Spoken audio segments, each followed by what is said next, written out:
What exactly is the boy crisis, as described by Dr. Warren Farrell in his recent book on the subject? How does a lack of a father figure affect young boys? Is toxic masculinity a real thing?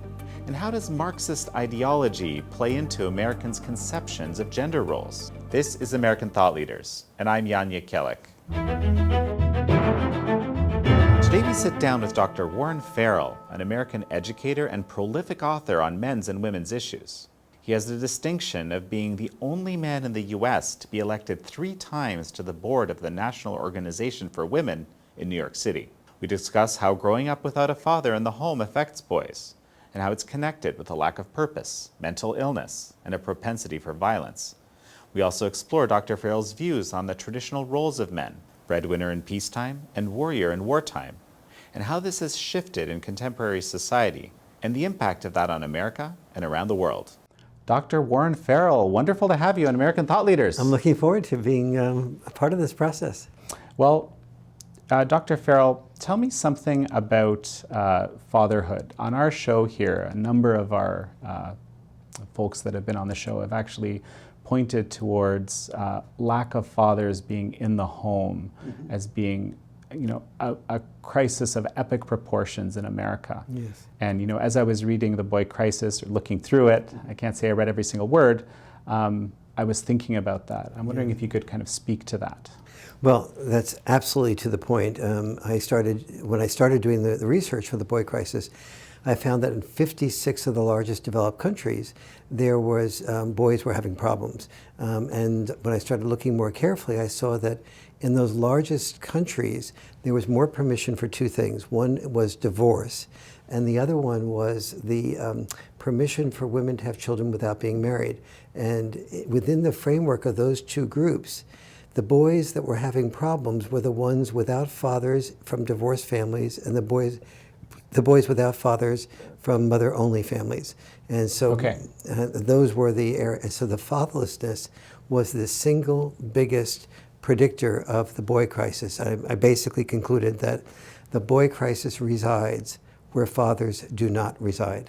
Absolutely fascinating. Okay, well, why don't you sketch out for us in a kind of a broader way, what is the boys crisis? Obviously, you've just mentioned something very important, but what is the span of that, the boy crisis? In the academic area, it's boys doing worse in all 56 of those countries on every single academic subject, but especially in reading and writing.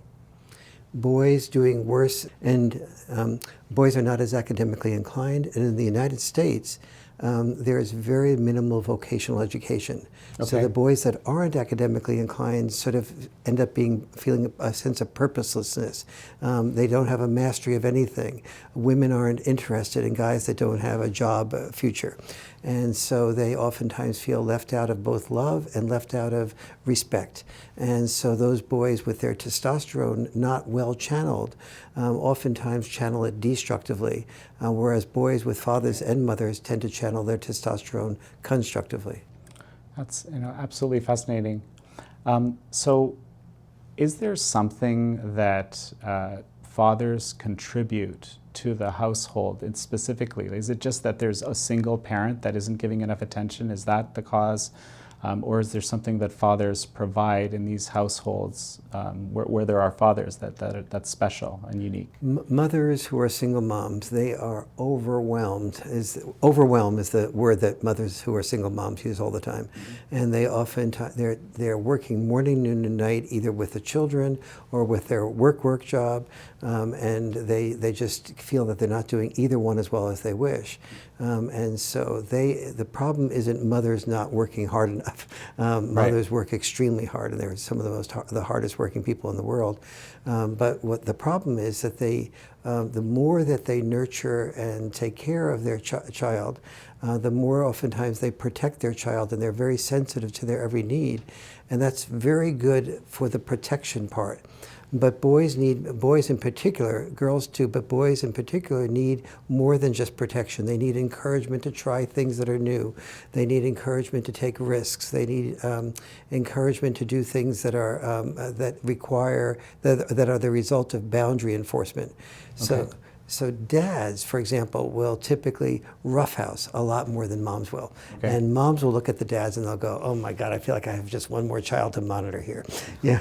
Right. And the dads are saying, okay, kids, jump off the couch and onto my back, and your job is to pin me down before I pin you down. Well, what dad doesn't understand and dad doesn't explain to moms, so moms can't hear what dads don't say, is that creates a bond. And most good dads use that bond to then enforce boundaries. Okay, yes, you pinned me down, but Jimmy, you stuck your elbow into your sister Sarah's eye. You're not allowed to do that. That's not okay. So if you do that again, there'll be no more roughhousing. So now the boy is learning to think of somebody besides himself. Okay. He's learning empathy. And we find that empathy is connected to roughhousing, where dads enforce the boundaries of saying, think of somebody besides yourself, or you'll lose the roughhousing that you want to think. Empathy is connected to roughhousing. Yes. It sounds almost counterintuitive. It is counterintuitive. I mean, no one, and this is why dads don't say, oh, let me roughhouse. It'll teach the child to be empathetic. Because until we sort of see that, but it's not just the roughhousing alone, it's the roughhousing combined with the boundary enforcement. And the boundary enforcement is allowed because the kids have such a bond of excitement. The kids know that dads are like a roller coaster. They're filled with excitement, but they're also filled with safety. And so when you have that combination, the dad says, we will stop the roughhousing if you do not consider your sister's needs. Then that teaches the empathy, but the next night the dad will stop the roughhousing if one of the children is not considering the other person's needs. And so the child is learning empathy because it learns that I'm going to lose what I want, roughhousing, if I don't think of somebody besides myself. Also, then the child stops the roughhousing, but the next time the child pushes, but pushes too hard. But the next child, and dad stops that and says, you pushed too hard. Well, what's too hard? Well, that was too hard. Okay, so next time she or he tries a little bit less hard, and that either passes or doesn't pass. What the child is learning now is the difference between being assertive versus being aggressive. And so children that learn to think of others and to be assertive and not aggressive, and to have boundary enforcement, that is, they learn from that boundary enforcement postponed gratification. That is, I won't get what I want, roughhousing, until I postpone my gratification by thinking of my sister and brother and doing everything right. I don't really want to do everything right, but all right, I have to in order to get what I want, which is the roughhousing. The postponed gratification is the single biggest predictor of success.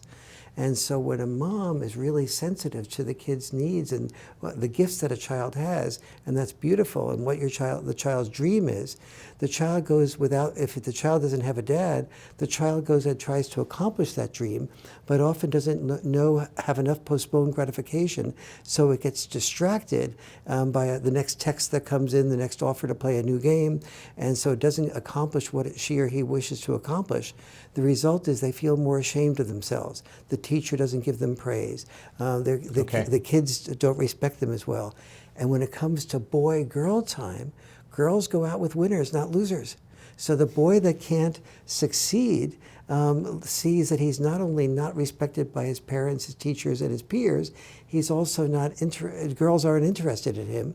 He turns to porn, becomes addicted to porn, and the more he becomes addicted to porn, the less girls are interested in him again, only proving to himself that he's worthless. And so that's when you start having the addiction to drugs, alcohol, pornography of many types, addiction to video games, and you have boys that just can't get their life together. They become obese.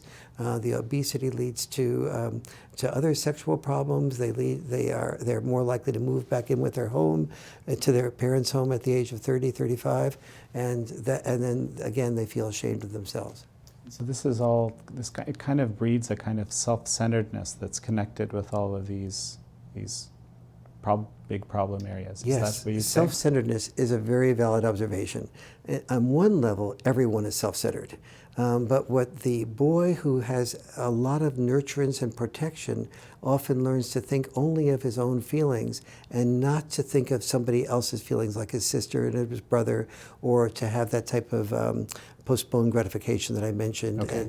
So, and you know, everything that you're describing, there's two things that actually come to my mind. The first of all is, I mean, certainly couldn't a mom provide all of these things that you described as the father providing previously? The mom, first of all, can provide a lot of these things. The mom can roughhouse. The mom can do postponed gratification. Sometimes moms do more of it than dads, but they just tend, it doesn't, and just like dads can nurture and protect and be very sensitive and caring, but as a rule, dads will be more tough love oriented, and moms will be more like, well, so for example, a mom and dad both set boundaries the same way. They both say, sweetie, you can have your ice cream as soon as you finish your peas. And children, of course, test boundaries the same way. They try to get as few peas as possible before they get their ice cream. The difference tends to be that moms will, if the child says, I don't, you know, I've had some peas, now can I have my ice cream? Moms will feel good about themselves if they say, okay, have these 10 more peas, and then you can have your ice cream, but not finish the peas. So mom is saying, I don't go to get into a big fight over a few peas. I'll tell you what, the child, if he tries and has a few more peas, then we'll have, let him have his ice cream or her have her ice cream. And so the mom does that, and then the child says, aha, I can manipulate a better deal here. If I could reduce it to 10, maybe I can reduce it to 5. Has 5, and then mom says, okay, the child at least tried. You know, now you can have your ice cream. Dad is far more likely to say, excuse me, we have a deal. You know the deal, I know the deal, you know that I know the deal. And the deal is to finish the peas. Oh, Dad, you're so mean. You know, Mom isn't like that. Yes, I'm Dad, she's Mom, my rules here. So you can continue complaining, by the way, too. And then there'll be no ice cream tomorrow night or tonight. And then the child begins to realize, with Dad, I have no option but to finish the peas. I can't manipulate a better deal. That's part of what creates the postponed gratification. And so children raised predominantly by dads, only 15% of them are likely to have ADHD. Children raised predominantly by moms, 30% are likely to have ADHD. Interesting. And one of the reasons for that, I believe, is that the child learns from the dad that she or he has to pay attention, have focused attention. With mom, the child learns that that focused attention is not as required in order to be able to get that ice cream. That's very interesting. You know, as you're talking, this term keeps floating around in my mind that we hear a lot today. The term is toxic masculinity. Yes. Okay. Yes. There's been ads, you know, very prominent ads. I think Gillette is Gillette one that ad, comes yes, to mind, yes. kind of referring to this. And generally, first of all, toxic masculinity, even by its the naming of it, it's obviously a very negative thing. First of all, can you unpackage toxic masculinity? Yes. And maybe the society, is there possibly a societal obsession with this, and how does that impact the boy crisis? Enormously. It creates an enormous culture of shame, and shame can lead to mental health problems. And so I will unpack that. So the first issue is you hear toxic masculinity, and then at the same time as you hear male privilege. Well, there is such a thing as toxic masculinity that came not from male privilege, but from male sacrifice. Okay. Throughout all of history, every generation had its war. And in every war, we trained our sons, in order to be a man, to be willing to be disposable in that war. And we learned to call them heroes if they sacrificed their life so the rest of us would live. So boys learned not from male privilege, but from male sacrifice to deny their own feelings, because they learned that if you're going to die in war, your feelings don't count. So if somebody calls you, a very bad name for Poles or whatever, and you're in boot camp, right, you learn that if you protest that, you just do 50 more push-ups, okay, because your job as a man was to not be concerned with being criticized, to not be concerned with being put down, to take all of this with a grain of salt, because your job was to be one more cog in the war machine. The war machine did not work well by squeaky wheels. It worked well by people doing what they needed to do. And so, yes, that developed a toxicity. The toxicity was not being able to share your feelings, not being able to say what was bothering you, having to make yourself look strong, like maybe bully somebody else to prove that you were stronger. These were toxicities, but they were toxicities that emanated from sacrifice. And what the feminists do not understand is that they say, no, oh, men are toxic. That's because men are entitled and they have male privilege. Well, they did develop toxicities, but those toxicities came from exactly the opposite of male privilege. It was male sacrifice that also, by the way, led to women not having to go to war, not having to disconnect from themselves. Women got much more permission to be human beings. Men were trained to be human doings. Being a human doing is not being a full self.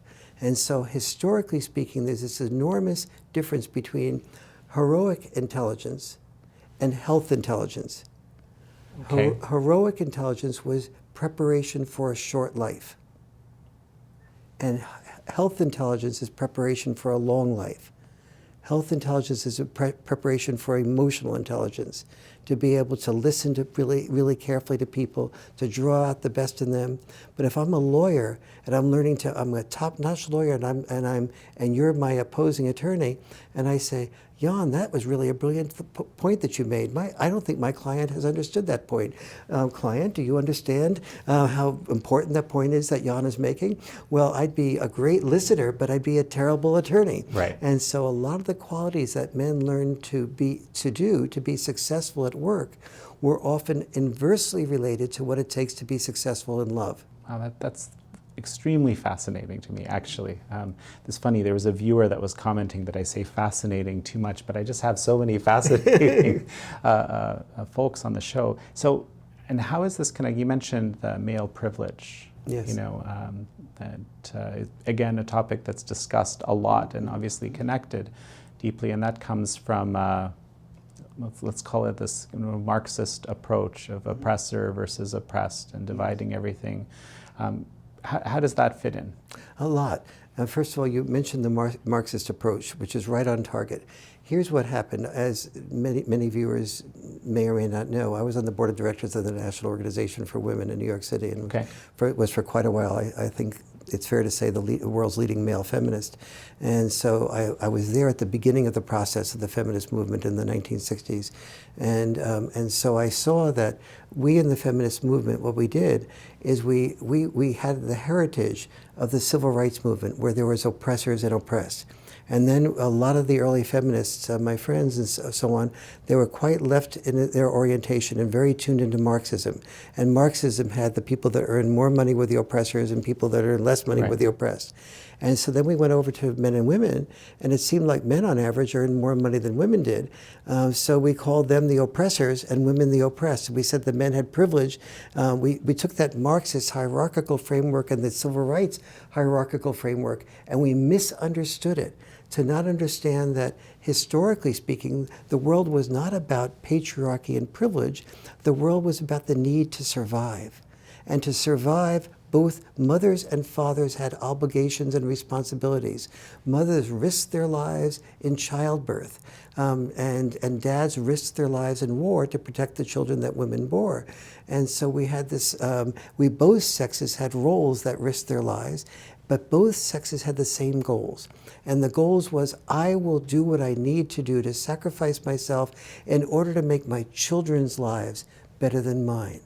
Some people escaped from other countries, came to Canada and the United States not because it was more convenient, but because they hoped that their children would have a life that was better than theirs. Yes, indeed. Yes, indeed. You're referring to my own story here, how I ended up in North America. Yes. No, that's very interesting. Okay, so now that we've covered, oppressor, oppressed, we've looked at toxic masculinity as a concept. Let's do another term that fits into this, which is kind of the fighting against the patriarchy, which is something that I hear a lot of, right? In your view, is there a patriarchy, or what is that? How does this work in your framework? Yes. Feminism 101 in almost all countries in the world say basically that we live in a patriarchal world dominated by men who made rules to benefit men at the expense of women. Right. Nothing could be further from the truth. First of all, let's take patriarchy. we lived in a world not dominated by a patriarchy, but we lived in a world dominated by the need to survive. Okay. To survive, most cultures divvied up the roles. And men made rules not to benefit men. Having male-only draft registration, even today in the United States, is not a benefit to men. It's saying, I'm willing to sacrifice myself so you will be protected. If we had a patriarchy that benefited men, men would make rules so that women were far more interested in sex than men were. So we would have leverage so that women would pay for us on dates, they would pay for our drinks, they would beg for our attention and our sexuality. This would be a rule to benefit men at the expense of women. Okay. We would have women buying diamonds for men in a way of getting engaged. We'd have women having the expectation of earning money and men having the option of either raising children, raising money, or doing some combination of both. These would be rules that would benefit women at the expense of men. But in fact, they're all rules that are the reverse in culture. That is, the men are the ones when they're married and have children that are expected to provide more of a higher percentage of the income than the women have. Now, when you provide a higher percentage of the income, this means you usually quit jobs that you love doing, which pay less as a rule, in order to do jobs that you don't like doing that pay more. So a man and a woman have children together, and the man is far more likely to say, I love teaching. Teaching is my passion. Now I feel, though, that I have to go into administration because it pays more, or I have to quit teaching altogether and sell insurance. Or the man that was selling insurance locally and could be home oftentimes learns that I have to sell now insurance nationwide in order to be able to make enough income to give my children a good home, good family, and a good school system, and be able to provide the income necessary now that we have 3 children and the mom decided that she doesn't want to work but a little bit. And so the whole mentality of patriarchy is reinforced by feminist beliefs that men get paid more than women do for the same work. Completely not true. Except it took me an entire book. I wrote a book called Why Men Earn More and What Women Can Do About It to explain why that isn't true. But the brief part of it is that it's not true that men earn more money than women do for the same work. What is true is that dads earn more money than moms. Because when men and women become moms and dads, men put much more time into the workplace, women put more time divided between the workplace and the home place. And so dads quit jobs like being a musician, an actor, or whatever, the love jobs, and they go into jobs that pay more. And that is what leads to that. The other part of that evidence is that when women and men are never married and never had children, women who have never been married and never have children earn 117% of what men who have never been married and never have children earn. Oh, that's fascinating. And why? Because usually women who have never been married and never have children focus on their careers and want to make sure that they're economically secure. Men who have never been married and never have children are usually men that one of the reasons they're not married is because they're not earning that much money, and then also they allow themselves to do jobs that they enjoy more. They allow themselves to continue being that musician, to continue being that teacher for a longer period of time because that's what they love to do. So you say you were initially aligned with the feminist movement, but then things really changed in a few ways you described. Tell me a little more about what changed and where things have ended up. Yes. At the beginning, when I was involved with the feminist movement, the basic message was, I am woman, I am strong. And now it's much more likely to be, I am woman, I've been wronged. And when you start focusing on women and all the ways they've been wronged and all the ways they've been victims, you start getting victim power. And you begin to hone victimhood as a fine art. And that's what recent feminism has done. It's no longer an adult feminism. It's become an adolescent feminism. And this happens oftentimes with any bureaucracies or any movements. Things, you can have a union movement which is extremely needed, and then the unions can become so strong that they oftentimes become a burden more than the other way around. So it's not just feminism that tends to do this, but the bureaucracy of feminism, the Violence Against Women Act, for example, that puts all of the focus on violence against women, when we have known since 1970s, when there's been more than 100 studies that have been done that show that and domestically, in a home situation, there's as much violence against men as there is against women. And even the females who are interviewed acknowledge that. And so, yet this is not part of the mental consciousness. Right. Feminism saying that men earn $1 for each 76 cents or 80 cents that women earn for the same work. Most feminists know, or most educated feminists know, that that's just plain not accurate. And yet this perpetuation of women as victim has become so accepted that presidential candidates like Kamala Harris will say that it's not even debatable that men earn $1 for the same work as women do, even though there is 25 differences between the reasons women earn less than men do, and that women can use all 25 of those differences to earn more than men should they wish to make those sacrifices, like in hazardous jobs or working longer hours or working at jobs that they don't like as much that pay more. One of the things that really struck me as you were speaking earlier is that boys seem to require a really strong sense of purpose. Otherwise, things really go downhill. Did I get that right? You're right. I mean, females, historically speaking, have always had the option of having children as a sense of purpose. And today, of course, women have 3 possible senses of purpose: raising children, raising money, or doing some combination of both or some sequence. Okay. But historically for boys, our historical sense of purpose, as each generation had its war, was for us to be disposable. Disposable in war, or disposable in the hazardous jobs in the workplace, or disposable by climbing as high as we could on the ladder, working 60, 70 hours a week, maybe dying of a heart attack, what the Japanese call karoshi, which is death at work or death from overwork. Okay. And so the good news is that today we need fewer soldiers. Women are helping to support the family to a much greater degree than it's ever happened in the past. And so that's the good news. The bad news is the good news. The bad news is that we've lost the sense of purpose. But the good news is that we have more options as a male now than we ever had before. So while we no longer have the pressure on us to have to be a soldier in order to be a hero in the culture and be admired by our dads and moms and people in the culture. And secondly, we don't have to be the sole breadwinner anymore. We can have that shared to a greater degree. But what I have found when I did the research for the boy crisis is that there is today both the boys that are having problems have 2 things. They have this purpose void, okay, combined with a dad void. Okay. And here's why that is terrible. That turns out very badly. When the mother has the boy, she, as I was mentioning before, she finds all these wonderful things about the boys, and creates the boy's dream with him. But if the boy doesn't have the paternal discipline to carry out that dream, he starts becoming disappointed and ashamed in himself, and before we know it, he's afraid to dream.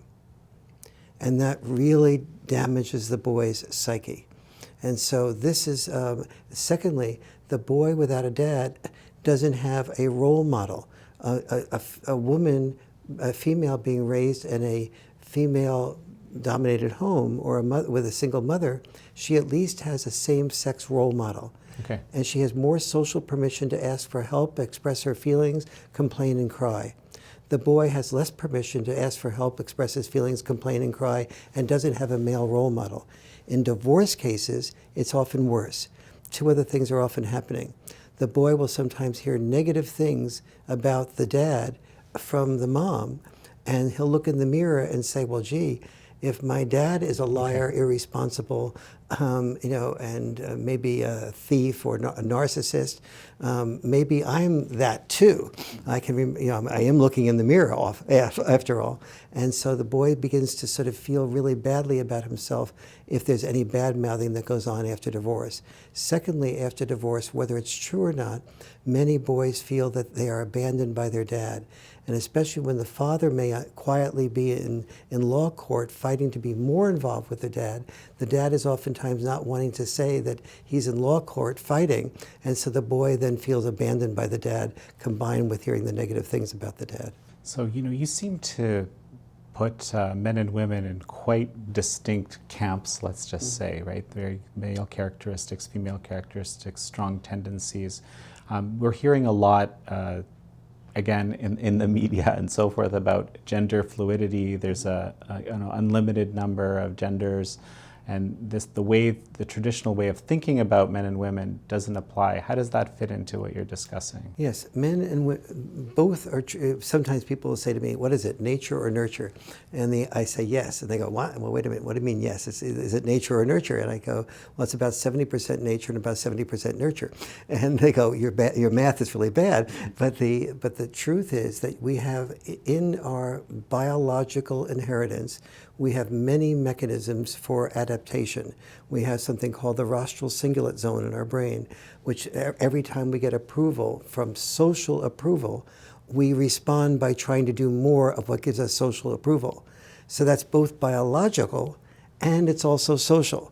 That's built into our system so that we could unite as groups of people to be able to fight off other people. Okay. We had to all be Catholics, and then we'd have a stronger Poland, and so that we could resist, the forces from the Sure. outside, and so on. So this biological and cultural inheritance means that yes, gender fluidity is accurate.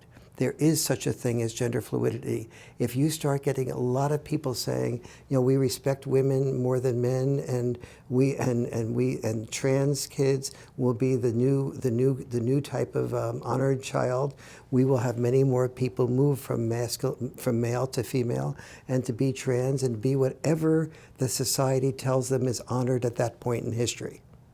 I mean, if we can get people to be willing to die in order to be called hero, if social bribes are that important, so people will die to get approval, you can see how if we're saying that the new approval will come from trans or gender fluidity, we can see how kids will want to be part of the new approval system. Now, is it healthy or not healthy? It becomes unhealthy when we are unbecoming who we are naturally prone to be, because we're trying to get a new type of approval from a new group. It sounds like we have some very serious decisions to make as a society. Yes. That's the implication of, I think, of what you're saying. Okay, then, so let's talk about the educational system a bit. I have two nephews, who are, in very, very early in the education system now. And I've also been hearing from all sorts of folks that boys are being taught in school very commonly to be a lot less like these traditional male roles and so forth, and that's part of the strategy or part of the approach. What is the impact of that? The impact is shame, and the impact is boys saying, "I'm really sorry I was born a boy." The impact is fathers, for the first time in recorded history, are saying, I would love to play ball with my son and have a boy as the next child, but when I look at the world today, I realize that a girl has more advantages, and I feel that for the sake of the child, I want to have a girl. When boys go into school, they are being told that, about male privilege. They're being told that they're part of the patriarchy. They're being told that there's a book, if they're readers, they run across books with titles like The End of Men. Okay. Well, this is the first time in history where someone has grown up hearing that it's going to be the end of their gender, and hearing that their gender is associated with toxicity. There are so many parts of masculinity that we must not throw out like the baby with the bathwater. Okay. We must value the fact that almost all our inventions have been created by men, but not men just because they're males with physical bodies, but because men have been trained and selected for taking risks, trying things that are new. And in the process of taking risks and trying things that are new and failing, they're also more likely to, through those risks, to invent the iPhones that we're using, to invent most of the things that are part of our technology technology. And if we just keep putting men down and telling them that all masculinity is toxic, we're not going to be having men do those types of things. Men are told that if they succeed, it's because of their male privilege. If they don't succeed, it's because they're losers. If they're told in school when it gets to be boy-girl time or dating time, no matter what your dating choices are, they're told that if the boy knows when he's in 7th, 8th, 9th grade that his testosterone is strong enough to make him want to be sexual with more than half of the girls in his class. But if he were to act on his feelings, the response of the girls would be that he's acting too quickly and appropriately, and he might be considered a sexual harasser or a date rapist. On the other hand, the boys that are cautious constantly report to me that they're told that they're wimps, and that they notice that the girls are not going out with the boys who are cautious. They're going out with boys who are risk takers, and they're going out with the football players. So it's kind of a no-win situation for the boys. They feel so much in a no-win situation, and this is toxic. Now there are parts of masculinity that are toxic, but those are, as I mentioned before, those things they emanated from male sacrifice. But that is not being taught in school. The female teachers and some male teachers will say, we're going to read books by female authors because the discrimination against female authors was so great. It wasn't the discrimination against female authors. It was that men learned that their role was to do things to make a living for their family, and so more men made their living being an author, and millions of men wanted to be authors but couldn't make enough of a living to do that. They withdrew from the process, and the biggest discrimination in the culture today is not the gender discrimination to get to the top of the ladder. The biggest discrimination in the country today is the gender discrimination against not giving men equal opportunities to be dads, not calling on our sons to be father warriors, so that instead of telling them that we will value them if they die, if they kill or are killed, saying that we will value you as father warriors if you love and be loved at home. This is the new opportunity we have to create for our sons. Not because they're men, they need to be fathers only, but this option needs to be out there and is strong for men to be able to be dads as we have given in the last 50 years to women to be executives or presidential candidates.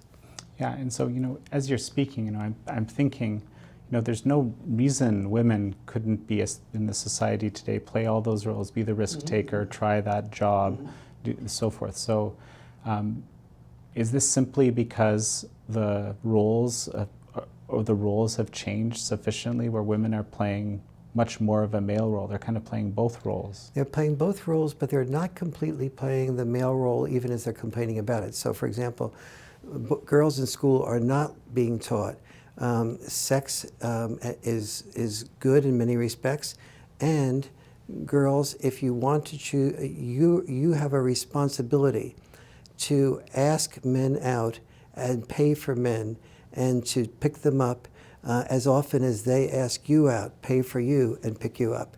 That equality is not just about pick and choose liberation where you get to blame men when they go too far too fast. Okay. Equality is about taking responsibility as well. And so let's take the place where a guy does reach over and take a girl's hand, and the girl isn't interested. But they're out on a date, which implies that she had an overall interest, but maybe he reached out too soon or too inappropriately. And so we can at least teach girls in school that if a guy does reach out to you, and your job is to say no if you're not interested, but number two, your job is to say something like, or for the culture to imply, that if you change your mind down the road a bit, that you tell the boy that when and if you do change your mind, you will then risk rejection the next time, because she's not even risking rejection. She already knows that he's interested. Right. And any woman who's fair at all knows that if a man asks her out on a date, the chances of him being interested in being sexual with her are somewhere between 99% and 100%. And so there's not really a fear of rejection. So why not have females share the risks of rejection when there really are few risks of rejection to begin with. But it's also a way of empowering our daughters to take risks, is to ask them to, if you're interested in a guy in class, don't resort to veto power, where you flirt with him and hope he asks you out, because veto power only gives you a yes-no option. Okay. What you need to resort is original choice power. When you're interested in a guy, you go up to him and make your choice, him, and you take, but that guy may not be interested in you. Now you're risking rejection. And so now you're being prepared to be a risk taker in life. So given the current reality in the educational system, we also have this, the cultural Marxism we've been discussing that has seeped in. What is your prescription for a step forward to try to solve this boy crisis? It's very hard to do it one step at a time, which is one of the reasons I've been sort of talking about creating a White House Council on Boys and Men, is because we really have to say this boys' issues need to be part of our national agenda, just like we had 1,000 messages out there saying that girls' and women's issues had to be part of our national agenda. And the truth was that it was very important to expand the options that girls and women have. But now it's important to expand the options that boys and men have and get away from the toxic masculinity. If we started saying the things about black people that we say about men, that they're toxic, that they're all entitled and so on, we'd be called racists immediately. And so there's an enormous poisoning in the culture. Feminism has become its own form of toxicity. And so this really needs to be confronted, and people need to say this, the fundamental understanding that needs to be changed is the understanding that we are all in the same family boat. When only one sex wins, both sexes lose. And that is not happening. So the atmosphere has to change. And then part of that changing of atmospheres means we need to have more male teachers in schools. So there should be at least equal numbers of male teachers in elementary school as there is female teachers, so that children who are raised predominantly by moms in an inner city especially don't go from female-only homes to female-only school systems. And then we say to ourselves, I wonder why our son is looking for a drug dealer or a gang leader to get respect and have an authoritarian role model. Boys need structure. They need that structure to happen not from gang leaders, but from good male role models. We need to get more males involved in faith-based communities where they can talk to other males of their same age and see that those males have masks that they're wearing, and that a good faith-based leader can help the boy remove that mask and see that all the boys around him have vulnerabilities. We need to make sure that we have recess so that boys can have physical activity, because the Centers for Disease Control finds that every moment spent in recess does more good for studying for a test than every moment spent studying for that test. And so we need to have vocational education. Boys who have no sense of purpose, like we talked about before, don't become destructive. When testosterone is not channeled constructively, it is channeled destructively. And so vocational education needs to be as important in the United States as it is in Japan, where about 30% of children go to vocational education tracks. And then when they graduate from the vocational education programs, 99.6% of them get jobs. Here in the United States, when boys are not academically inclined, they often fail out of high school. When they fail out of high school, the unemployment rate in their 20s is more than 20%, 5 times what it is the national unemployment rate is on average. So this is actually the last question that I was kind of curious about. How is this all connected with incarceration, the current situation in the prison system, and so forth? There are 3 groups of boys that are dad deprived, and those dad deprived boys hurt. And when boys who hurt us. Here's what I mean by this: 93% of our prisoners are male, but of those 93% males, more than 90% of them are dad-deprived males. So these boys hurt from dad deprivation, and then they commit crimes and they hurt us. Now let's look at a different population, mass shooters. Since Columbine, about 90% of the mass shooters are not just boys, but they're dad-deprived boys. Now let's look at ISIS recruits. More than 90% of the ISIS recruits are dad-deprived. Both the males and the much smaller percentage of females who are ISIS recruits are dad-deprived. So you have this enormous group of boys who are hurting us because they have been hurt.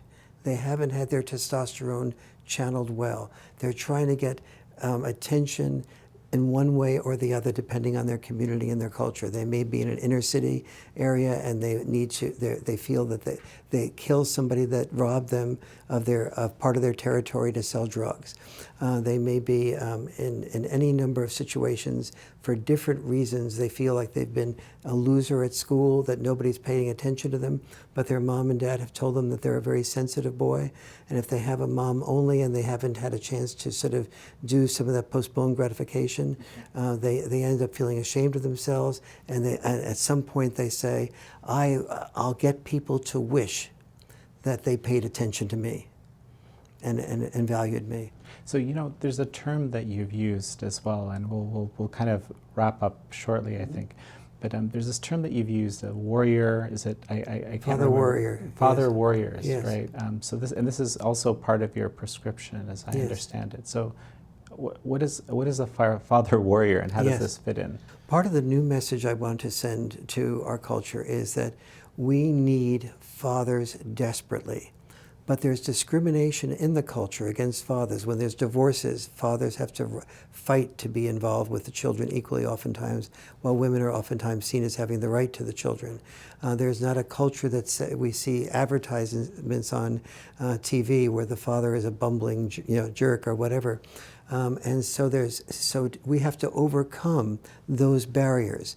Warriors overcome barriers, and men, and we need our fathers desperately, but we need men to have the courage and the strength to overcome the social discrimination against men, saying, I'm a man, I'm a really wonderful man, and what do? I'm a full-time dad.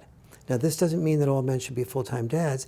It means that the type of respect that a father has should be strong enough that those men that are inclined toward being full-time dads, whose personalities are oriented toward that they don't feel ashamed and embarrassed and less than a man if they decide that that's the route that they wish to take. And that women, and one of the best ways for this to happen is men will become full-time dads when women are more interested in dating men who are full-time dads. When women love men and have sex with men for doing certain things, if women had said, as of next week, we will begin to have sex and love, emotionally love, men who walk on their hands, there would be hand-walking contests within a week that men would be structuring, and then we would be walking on one hand. So, that's a very interesting prescription. I haven't heard that before. Well, so we can finish up here. Wonderful to have you on American Thought Leaders. Thank you. It's been really a pleasure.